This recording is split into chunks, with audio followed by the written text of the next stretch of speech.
Penularan COVID-19 di Indonesia pasca Lebaran terus meningkat dan dikhawatirkan bakal melebihi puncak gelombang pertama bulan Januari 2021 lalu seperti yang dicemaskan sejumlah pihak. Di DKI Jakarta, angka peningkatan kasus mencapai 302% dalam 10 hari terakhir, sehingga berdampak pada diterapkannya lockdown mikro di sejumlah RW di wilayah DKI Jakarta.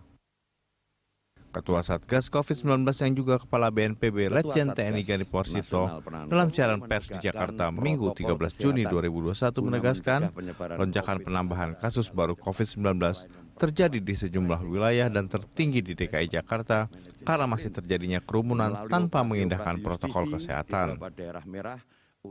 Lonjakan kasus yang terjadi ini tentunya disebabkan oleh beberapa faktor. Yang paling utama, mungkin salah satu faktornya adalah adanya mobilisasi masyarakat. Konteksnya dalam melaksanakan aktivitas sehari-hari. Teristimewa pada saat liburan. Ini memacu mobilitas masyarakat menjadi semakin tinggi. Saat ini Pulau Jawa masih menjadi penyumbang kasus harian COVID-19 tertinggi, terutama di DKI Jakarta. Berikutnya daerah istimewa Yogyakarta, Jawa Timur, Jawa Tengah, Banten, dan Jawa Barat. Penyebaran kasus COVID-19 di Indonesia saat ini juga lebih luas dibandingkan sebelumnya.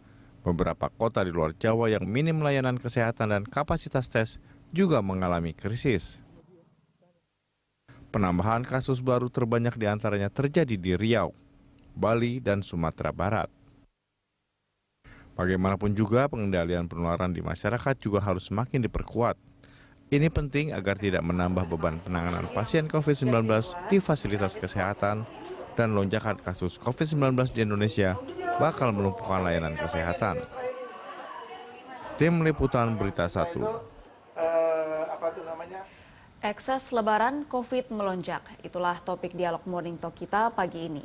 Pasca lebaran, pertambahan kasus harian COVID-19 di sejumlah daerah meningkat cukup signifikan. Bahkan DKI Jakarta menjadi yang tertinggi. Dan untuk membahasnya kita sudah terhubung dengan dosen Departemen Biostatistika dan Kependudukan FKM UI, Iwan Aryawan. Selamat pagi Pak Iwan. Selamat pagi. Kabar baik ya Pak Iwan? Ya baik. Baik, Pak Iwan, kita lihat kejadian seperti ini di mana kasus COVID-19 di Indonesia sebelumnya sudah sempat menurun atau terkendali, kemudian datanglah momen libur panjang, kasus kenaikan atau penularan COVID-19 kembali melonjak tinggi. Menurut Anda apa faktor penyebab melonjaknya kembali kasus COVID-19 di Indonesia? Lihat dari pengalaman itu setiap ada libur panjang, mobilitas penduduk itu meningkat. Dan setelah itu selalu diikuti kenaikan kasus COVID-19 ya. Jadi ini pola yang berulang sebetulnya. Ya tadi juga sudah dinyatakan oleh Ketua Satgas ya bahwa selama liburan itu biasanya terjadi tadi mobilitas orang, dan waktu mobilitas itu kan banyak terjadi kerumunan, kemudian juga di tengah kerumunan itu protokol kesehatan biasanya sulit untuk dilakukan ya. Dan di saat yang protokol kesehatan ini sekarang udah turun gitu kan.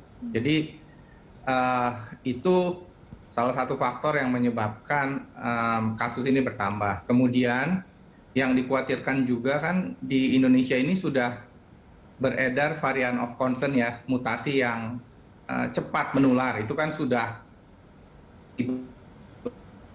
beberapa mempercepat penyebaran kasus COVID-19 ya. Ditambah lagi pelacakan kasus kita yang masih belum baik ya. Pelacakan kasus kita kan masih jauh dari target yang diharapkan. Nah itu semua menyebabkan kenaikan kasus seperti sekarang ini. Baik, ini upaya tracing yang kita lakukan masih belum bisa dikatakan baik ya Pak. Artinya apakah ada kemungkinan bahwa penularan yang terjadi di lapangan ini angkanya sebenarnya lebih tinggi dibandingkan statistik yang ada saat ini? Oh iya, lebih tinggi karena kan ada dua masalah di sini. Yang pertama adalah tes kita juga masih sedikit ya, meskipun sudah jauh lebih baik daripada awal-awal tahun lalu gitu. Tapi kan tes kita ini nggak seragam ya. Itu seperti Jakarta tesnya banyak sudah lebih dari targetnya WHO, tapi di tempat-tempat lain masih sedikit. Nah, yang kedua adalah pelacakan. Pelacakan itu maksudnya dari kasus yang COVID positif seharusnya kan dilacak tuh siapa saja yang kontak erat dengan orang tersebut. Kemudian orang-orang yang kontak ini diminta isolasi mandiri dan dilacak ya, diperiksa apakah mereka terinfeksi atau tidak. Nah, ini juga masih rasionya kan masih sekitar satu kasus COVID-19 itu yang dilacak sekitar 4 atau 5 kontak erat. Padahal target Kementerian Kesehatan sendiri di Indonesia itu 1:15 ya. Ini juga masih kurang gitu. Nah, jadi ya karena kedua ini makanya banyak yang tidak terlacak sebetulnya di sekitar kita nih, yang sebetulnya sudah terinfeksi tapi nggak terlacak. Tapi mereka menularkan. Nah, itu kan jadi sumber penularan gitu. Baik. Untuk testing di Jakarta ini bisa disebut sudah merupakan wilayah dengan tingkat testing yang paling bagus ya Pak di Indonesia. Namun memang perlu diperbaiki untuk upaya pelacakannya. Nah, kalau di daerah di luar Jakarta sendiri, apa sebenarnya yang menghambat proses pelacakan dan juga testing di sana? Testing itu kalau di luar Jakarta atau di luar Jawa itu kan ketersediaan laboratoriumnya dan ketersediaan SDM-nya ya, sumber daya manusianya. Kemudian untuk pelacakan juga tadi perlu jelas nih yang melacak siapa gitu kan. Ya, kalau kita meminta bahwa itu yang melacak adalah staf puskesmas, staf dinas kesehatan, kita mesti memetakan sebetulnya cukup nggak sih jumlahnya? Karena kasus COVID kita kan semakin banyak nih. Mereka cukup nggak kalau kita harapkan untuk melacak kontak erat tersebut? Kalau tidak cukup kan tenaga ya, itu sudah dilakukan, tapi ya kita mesti lihat tenaga yang ditambahkan itu cukup atau tidak. Dan kemudian itu harus juga orang yang tepat gitu ya. Menurut saya kalau kita menggunakan tenaga aparat keamanan kurang cocok ya. Jadi yang dilacak itu kontak erat yang dilacak justru takut gitu kan, malah mereka nggak mau dilacak gitu kan. Betul. Ini artinya memang harus ada perbaikan ya Pak untuk SDM yang melakukan pelacakan kasus COVID-19. Nah, kalau kita berbicara mengenai penanganan COVID-19 saat ini, apakah bisa dikatakan sudah sesuai dengan SOP yang seharusnya dilakukan Pak? Jadi gini, kan sebetulnya yang kita harus mulai itu dari mencegah orang supaya tidak tertular ya. Nah, itu kan kita semua sudah tahu itu bisa dilakukan dengan protokol kesehatan, tapi ya kita lihat pelaksanaannya kan mungkin masyarakat udah bosan ya.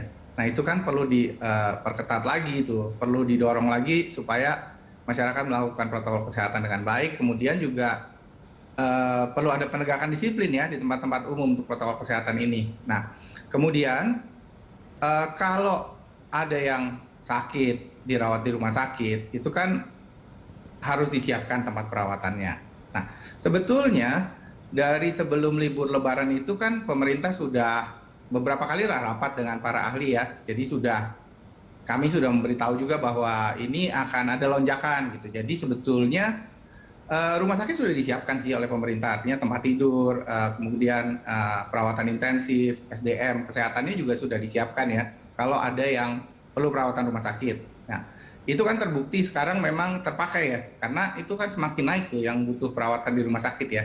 Sampai sekarang sih masih ya semoga nggak bertambah banyak lagi sampai kita nggak bisa menangani kasus-kasus berat ya. Baik, artinya sejauh ini untuk persentase tempat perawatan dan juga tenaga medis yang ada untuk menangani lonjakan kasus yang ada saat ini masih bisa dikatakan berada dalam level yang aman ya Pak, masih belum kekurangan fasilitas dan SDM. Iya, karena itu sebetulnya sebelum liburan Lebaran ini dari rapat-rapat saya dan teman-teman pakar yang lain dengan pemerintah, mereka sudah disiapkan gitu, sudah diprediksi akan terjadi seperti ini dan sudah ada persiapan-persiapan ya supaya fasilitas kesehatan itu bisa menampung kalau ada kenaikan kasus. Baik, ketika melakukan rapat dengan pakar lainnya dan juga dengan pihak pemerintah, apakah memberikan masukan Pak terkait dengan perbaikan pelacakan dan juga testing dan bagaimana respon dari pemerintah? Ya betul, jadi dari beberapa kali rapat kan memang juga tentunya tracing yang masih kurang ya, dan itu juga diakui oleh dari pihak pemerintah ya, dan akan diperbaiki. Nah, untuk pelacakan sendiri memang sudah ada usaha untuk menambah tenaga untuk pelacakan. Ya tadi cuma memang penambahannya mungkin belum cukup ya, sehingga sampai sekarang kita lihat juga rasio pelacakannya masih di sekitar 1:4, 1:5 gitu. Baik, ini memang untuk melakukan antisipasi yang tepat sasaran harus diperbaiki ya Pak untuk proses pelacakan Betul. dan juga testing itu sendiri. Nah Pak, bagaimana dengan wilayah-wilayah yang sebelumnya menjadi tujuan mudik oleh masyarakat untuk tingkat ketersediaan fasilitas kesehatan di sana dan juga SDM atau tenaga kesehatan yang dibutuhkan, apakah masih cukup memadai dengan adanya lonjakan kasus saat ini? Nah, ya karena gini, karena kan penambahan kasus ini bukan hanya terjadi di kota-kota besar ya, bisa jadi terjadi di kota-kota kecil juga yang mungkin fasilitas kesehatannya sekarang saja sebelum COVID itu sudah pas-pasan gitu ya. Nah, itu memang di beberapa daerah ada yang kurang ya untuk fasilitas kesehatannya. Memang sudah diusahakan sih sebetulnya dari sebelum liburan Lebaran ini. Kami tuh sudah memetakan gitu dari pengalaman tahun lalu itu kemana saja sih masyarakat ini gitu selama Lebaran ini. Kan yang banyak waktu Lebaran ini perjalanan mudik ya. Yeah. Meskipun sudah diusahakan mudik untuk dilarang, tapi kan tetap aja ada yang mudik. Itu sudah dipetakan sih daerah-daerah mana saja tujuan mereka dan mana yang punya potensi kenaikan kasus. Gitu. Ya cuma ya artinya meskipun sudah disiapkan fasilitas kesehatannya ya akan terbatas dengan fasilitas kesehatan yang nggak mudah untuk menambah dengan cepat gitu. Baik, apakah artinya memang perlu di wilayah-wilayah yang menjadi tujuan mudik yang bukan kota besar ini melakukan seperti yang dilakukan oleh DKI Jakarta, yaitu menambah tempat isolasi untuk orang tanpa gejala, mengingat masih kurang baiknya proses pelacakan yang kita lakukan, sehingga memang kurang bisa terpantau mana yang OTG dan juga positif COVID-19, dan seperti itu Pak, seperti apa upaya yang harusnya dilakukan? Iya, jadi betul. Jadi memang mesti ada diusahakan adanya tempat untuk isolasi ya, karena terutama orang-orang yang tidak bisa isolasi mandiri, karena ya kita lihat juga isolasi mandiri kadang malah menimbulkan klaster keluarga gitu ya, jadi menular di keluarganya sendiri.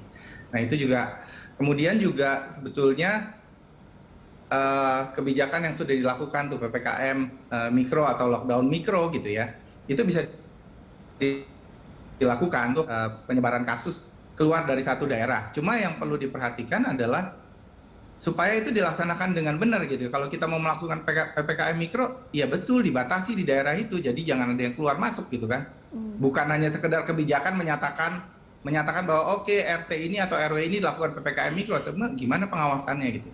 Betul. Itu yang penting implementasinya. Baik, artinya tidak hanya sekedar memperketat PPKM, namun mobilitas masyarakat keluar masuk dari luar kota itu tetap diperbolehkan ya Pak? Iya, iya. Baik. Yang penting tadi di daerah-daerah yang memang terjadi penularan, itu dilakukan PPKM mikro ya. Jadi yang keluar masuk di daerah itu misalnya satu RW atau satu RT dibatasi. Tapi harus dibatasi dengan benar gitu kan. Harus ada yang mengawasi, kalau enggak ya nanti cuma label aja PPKM. Baik, Pak Iwan, kita akan lanjutkan pembicaraan kita usai jeda. Pemirsa jangan kemana-mana, Good Morning Jakarta akan segera kembali. Ya, kita lanjutkan dialog kita pagi ini masih bersama dengan Pak Iwan Aryawan selaku dosen Departemen Biostatistika dan Kependudukan FKM Universitas Indonesia. Pak Iwan, di segmen sebelumnya kita sudah membahas beberapa faktor yang menyebabkan kenaikan kasus, diantaranya adalah mobilitas warga usai momen libur panjang dan juga adanya varian baru yang lebih mempercepat penularan COVID-19 di tanah air. Nah, ini kalau kita berbicara mengenai pelonggaran aktivitas yang masih dilakukan hingga saat ini, apakah memang kita masih pantas Pak atau masih aman untuk melakukan pelonggaran aktivitas di tengah lonjakan kasus seperti ini? Sebetulnya kita mesti evaluasi lagi ya daerah-daerah yang ada lonjakan kasus. Kita mesti evaluasi lagi apakah pelonggaran aktivitas itu masih bisa dilakukan atau justru kita harus memperketat gitu. Karena kalau kita perketat aktivitasnya, jadi misalnya seperti yang pernah dilakukan dulu di PSBB gitu, itu akan membantu untuk menurunkan penularan gitu. Baik, sejauh Jadi ini menurut saya kalau pelonggaran belum tepat saat ini gitu. baik. Apakah ada komunikasi dengan pemerintah Pak soal memberikan masukan di tengah adanya lonjakan kasus? Ada, jadi beberapa kali memberikan satunya adalah ya kita harus memikirkan lagi untuk pengetatan aktivitas ya, seperti membatasi jam buka mal gitu kan, kemudian menganjurkan untuk kerja dari rumah lagi, sekolah belum mulai. Kami sudah anjurkan ya, tapi keputusan terakhir kan memang di tangan pemerintah ya. Baik, artinya masih dalam pertimbangan dan juga evaluasi ya Pak untuk Ya, terkait ya keputusan betul. pelonggaran aktivitas itu. Nah, selain mempertimbangkan memperketat kembali pembatasan atau PPKM ini, apakah memang perlu dilakukan edukasi yang lebih luas dan juga sanksi mungkin yang lebih berat kepada masyarakat agar tetap mengindahkan protokol kesehatan dan tidak abai dalam melakukan prokes? Iya perlu, tapi itu harus dimulai dari edukasi dulu ya. Jadi bukan sanksi yang utama, tapi edukasi dulu, komunikasi ke masyarakat, pentingnya penegakan protokol dan contoh dari para pejabat gitu ya. Jadi jangan masyarakat dianjurkan untuk mengurangi aktivitas, melakukan protokol kesehatan, kemudian contohnya nggak sesuai yang dilakukan oleh para pejabat kita gitu. Itu jangan sampai terjadi gitu, karena masyarakat akan bingung. Nah, kemudian juga perlu ada penegakan disiplin ya, untuk supaya protokol kesehatan ini dilakukan di tempat-tempat umum yang sekarang kalau kita lihat kan berkurang ya, baik dari pengamatan maupun dari data yang ada. Kami ada data yang dilakukan pengamatan oleh relawan, itu berkurang gitu, kepatuhannya jauh berkurang di tempat-tempat umum untuk pelaksanaan protokol kesehatan ini. Baik, berkurangnya kepatuhan ini apakah disebabkan oleh masyarakat yang mungkin mulai jenuh dengan melakukan prokes dan juga adanya faktor kurangnya pengawasan atau seperti apa? Saya rasa keduanya ya. Jadi kalau kita lihat pelaksanaan protokol umum itu dan sekitarnya itu pernah cukup baik di bulan Oktober November tahun lalu ya. Itu cukup baik lah sampai 8, kalau diamati oleh para relawan itu sampai 80% melakukan. Tapi saat ini udah kurang lebih tinggal separuhnya lah, paling 40% yang melakukan protokol kesehatan kalau dari pengamatan.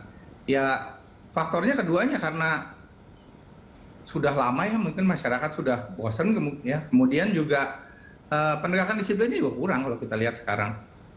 Baik. Kalau kita berbicara mengenai sosialisasi yang dilakukan baik dari pemerintah dan juga pihak berwajib lainnya, saat ini apakah sudah cukup Pak untuk terus mengingatkan masyarakat dalam melakukan protokol kesehatan? Kalau saya lihat sih masih kurang ya. Masih kurangnya itu adalah kurang merata ya. Jadi artinya kalau kita melakukan komunikasi, itu kan harus cocok sesuai dengan pada siapa kita berkomunikasi, kan berbeda-beda itu. Nah, itu yang masih kurang disesuaikan dengan misalnya tingkat pendidikan atau tingkat ekonominya masyarakat, dan kemudian juga kurang intens ya. Sekarang kan berkurang tuh komunikasi masalah protokol kesehatan. Kan sekarang lebih banyak soal vaksin. Vaksin sih bagus ya, tapi protokol kesehatannya nggak boleh dihilangkan gitu, nggak boleh ditinggalkan gitu. Betul, artinya mungkin masih terbawa dengan euforia vaksin ya Pak, sehingga untuk edukasi protokol kesehatan ini berkurang saat ini. Ya. Baik, Pak Iwan, kalau kita berkaca dari negara lain yang melakukan lockdown menyusul adanya lonjakan kasus seperti Malaysia, ini apakah Indonesia juga seharusnya melakukan hal yang sama, yaitu menerapkan lockdown lokal? Iya, kalau kita mau menurunkan kasus dengan cepat, salah satu caranya adalah melakukan lockdown. Lockdown itu tidak harus satu negara ya, provinsi, kabupaten, atau bahkan kecamatan. Nah, cuma begini, lockdown saja tidak akan cukup, karena kalau lockdown itu dari pengalaman kasus akan turun. Tapi kalau kita tidak siapkan penggantinya itu maksudnya protokol kesehatannya, kepatuhannya harus meningkat, kemudian pelacakannya harus meningkat. Ya begitu lockdownnya dilonggarkan nanti naik lagi. Kan kita sudah pengalaman di di tahun lalu gitu ya, misalnya di Jakarta. Jakarta itu pernah bagus, pernah turun kasusnya, bahkan kita katakan sampai terkendali ya, karena pernah terkendali Jakarta. Tapi begitu dilonggarkan, ya karena kita tidak siapkan pengganti lockdown-nya, pengganti PSBB saat itu, ya naik lagi gitu kan. Jadi harus berbarengan gitu. Kita bisa lakukan lockdown untuk mempercepat penurunan jumlah kasus, tapi saat lockdown itu siapkan untuk kepatuhan pada protokol kesehatan maupun pelacakan kontak. Baik, ini artinya kita kembali lagi meskipun lockdown ini bisa menurunkan lonjakan kasus, namun jika 3T atau testing, tracing, dan juga treatment tidak dilakukan dengan baik, ini percuma saja ya Pak Iwan? Iya, nanti akan naik lagi begitu. Kan kita gini, kan kita tahu kita nggak mungkin lockdown selamanya kan? Iya. Karena lockdown itu kan, ya kita tahu itu akan mengganggu aktivitas ekonomi kan?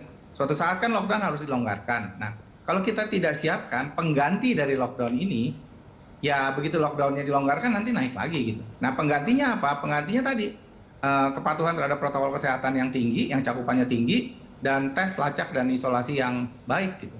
Selain vaksinasi ya, vaksinasi juga akan membantu gitu.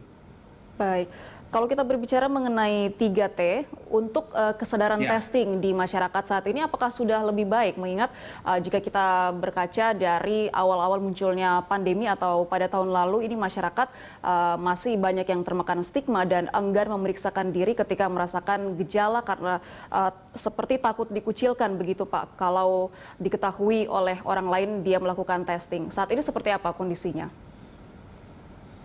Saat ini sih saya melihat membaik ya, banyak masyarakat yang sudah mau melakukan testing mandiri, bahkan mandiri ya. Mereka ada gejala, kemudian mereka testing.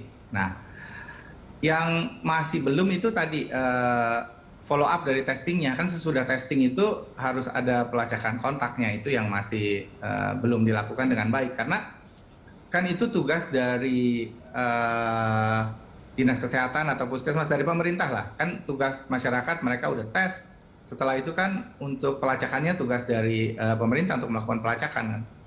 Baik, sejauh ini kalau kita lihat dari Satgas COVID-19 sendiri dan juga pemerintah hingga ke tingkat daerah dan juga tingkat RT RW melakukan upaya pencegahan seperti membangun kampung tangguh di RT dan RW sebagai upaya untuk penanganan dan pencegahan berbasis komunitas. Sejauh ini apakah pengadaan kampung tangguh ini cukup efektif Pak untuk mencegah COVID-19?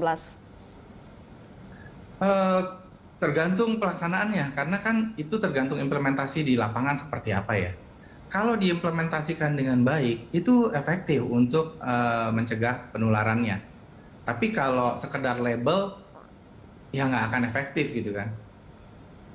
Baik, kembali lagi ke bagaimana pelaksanaan dan juga evaluasi saat ini ya Pak. Kalau dari masukan Anda sendiri, apa yang perlu diperbaiki dalam penanganan kita selain memperbaiki upaya pelacakan dan juga testing di masyarakat? Ya tadi sebetulnya kan kita menangani COVID ini ada, sebetulnya udah tahu kan. Yang pertama tadi penerapan protokol kesehatan yang baik gitu ya. Nah kemudian tadi tes, lacak, dan isolasi. Kemudian perawatan pasien COVID di rumah sakit untuk mencegah kematian. Dan terakhir kita punya vaksinasi. Vaksinasi kita juga ini harus dipercepat gitu supaya cakupannya bisa cepat, cakupannya supaya lebih besar lah gitu. Baik, harus ada upaya eskalasi untuk penyelesaian vaksinasi ya Pak. Sejauh ini untuk tingkat vaksinasi kita apakah sudah cukup baik pelaksanaannya? Kalau kita lihat gini, vaksinasi kita kan baru pada kelompok tertentu ya, kelompok rentan, yang itu sangat berguna untuk menurunkan kematian karena COVID-19. Ya. Menurunkan penularan transmisi COVID-19 itu yang akan berperan itu adalah setelah kita mulai vaksinasi pada masyarakat umum. Ya, itu kan kita baru mulai di beberapa kota kan, baru Jakarta dan beberapa kota besar yang mulai di 18+. Nah, itu cakupannya harus dipercepat tuh supaya kita bisa mencapai cakupan yang besar yang cukup untuk mengendalikan wabah ini ya. di samping tadi. Ya artinya kita nggak bicara vaksinasi sendiri, ini vaksinasi harus disertai protokol kesehatan maupun tes lacak isolasinya. Gitu. Betul. Apa tantangan yang dihadapi saat ini dalam proses vaksinasi ke kelompok masyarakat umum, Pak, setelah menyelesaikan vaksinasi kepada kelompok rentan seperti lansia, tenaga medis, dan juga tenaga pendidik? Nah, yang dihadapi itu adalah sampai sekarang itu yang ragu-ragu untuk memperoleh vaksin masih cukup tinggi ya. Dan masih ada sampai 30% yang ragu-ragu nih. Ya, bukan menolak, ragu-ragu, tapi ragu-ragu itu kan bisa jadi tidak mau, bisa jadi mau kan. Nah, ini kan harus diusahakan supaya yang ragu-ragu ini yakin mau dilakukan vaksinasi. Jadi itu tantangannya, banyak yang takut ya, takut efek samping gitu kan, terus takut pada jenis vaksin tertentu karena efek sampingnya. Nah, itu harus dilakukan komunikasi dengan baik karena ya setiap vaksin pasti akan ada efek sampingnya. Setiap kita melakukan program vaksinasi massal, pasti ada efek samping yang berat yang terjadi. Tapi itu harus dilakukan komunikasi yang baik bahwa resiko itu ada, tapi resiko itu jauh lebih kecil daripada resiko kita terkena COVID dan meninggal karena COVID gitu loh.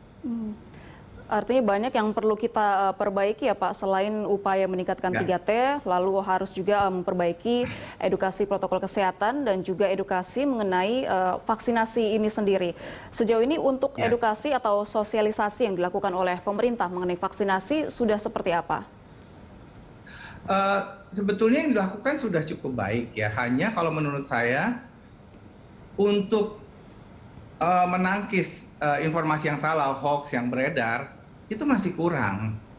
Maksudnya begini, biasanya kalau kita lihat hoax itu 1-2 baris kan, kita terima pesan di WhatsApp 1 baris atau 2 baris gitu kan, yang divaksin ini mati gitu. Nah, terus kemudian sudah ada dijawab gitu bahwa ini tidak benar, tapi menjawabnya kan 1 paragraf atau 2 paragraf kan, yang nggak dibaca orang gitu. Ya, jadi harus ada usaha supaya kalau hoaxnya 1-2 baris, jawaban bahwa hoax itu, bahwa informasi itu salah, juga dengan singkat gitu. Jadi sama yang masyarakat baca cepat, oh tahu, oh ini salah gitu. Baik. Ada pengaruh atau faktor dari informasi simpang siur dan juga hoax yang beredar ya Pak Iwan. Pak Iwan, terakhir pesan yang bisa Anda sampaikan untuk masyarakat di tengah lonjakan kasus COVID-19 saat ini? Ya, jadi kalau pesan saya adalah saat ini di Indonesia wabah ataupun pandemi COVID-19 ini belum terkendali ya. Jadi kita masih statusnya belum terkendali nih. Sehingga kita memang harus berhati-hati untuk melindungi diri kita dan keluarga untuk tidak tertular dan tidak menularkan. Bagaimana caranya? Kita sudah tahu sebetulnya. 1 tadi protokol kesehatan, kemudian kalau kita merasa ada gejala ya kita segera lakukan tes, ya kalau positif lakukan isolasi, kalau nggak bisa isolasi mandiri ya ke fasilitas isolasi yang disediakan pemerintah. Kemudian dari pihak pemerintah adalah melakukan pelacakan dan mempercepat program vaksinasi. Itu saya rasa yang kita lakukan untuk mengendalikan wabah ini. Baik, kita harapkan segera ada perbaikan dari penanganan dan juga pencegahan COVID-19 dan juga kedisiplinan masyarakat bisa kembali membaik ya Pak di tengah lonjakan kasus. Terima kasih banyak Pak Iwan sudah bersama kami di Good Morning Jakarta pagi ini. Sehat selalu Pak. Ya, terima kasih.